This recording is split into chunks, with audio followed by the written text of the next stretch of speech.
Good morning. Myself Venkat. I'm Khadgadaraj father. మా బాబు first నుంచి కూడా చాలా యాక్టివ్గా ఉండేవాడు ఇంట్లో కూడా.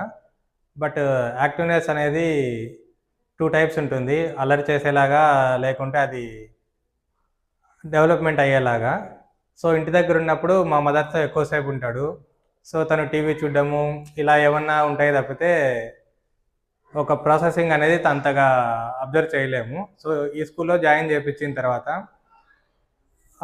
ఏదైనా అల్లరి చేసేటప్పుడు కూడా మేమేమి అరచట్లేదు. క్లాస్లో మేడంకి చెప్పామా అంటే ఇంకా అంతే, తను బ్యాడ్ హ్యాబిట్ని స్టాప్ చేసి గుడ్ హ్యాబిట్స్ లాగా చేస్తున్నాడు. ఏవైనా కూడా స్కూల్లో స్నాక్స్ తినిపించడం కానీ ప్రతిదీ, అంటే మిగతా పిల్లలు చెప్పలేరేమో, మావాడు పిన్ టు పిన్ చెప్తాడనమాట ప్రతిదీ. సో అలా ఏమీ నెగిటివ్ రివ్యూస్ ఎక్కడా చూడలేదు. రిసీవింగ్ కూడా పిల్లల్ని చాలా బాగా రిసీవ్ చేసుకుంటున్నారు. మనం కొద్దిగా లేటుగా వచ్చా కూడా సేమ్ టెంపోతో వాళ్ళు కంటిన్యూ చేస్తున్నారు. నాకైతే బాగా నచ్చింది ఎన్విరాన్మెంట్. మా ఇంటి దగ్గర నుంచి 5 కిలోమీటర్స్ ఇక్కడికి స్కూలు. సో దారిలో చాలా స్కూళ్ళు ఉన్నాయి. 5 కిలోమీటర్స్ అంటే you can expect at least 10 schools. But environment అది నచ్చింది, కేరింగ్ నచ్చింది. సో అందుకని బాబుని ఇక్కడ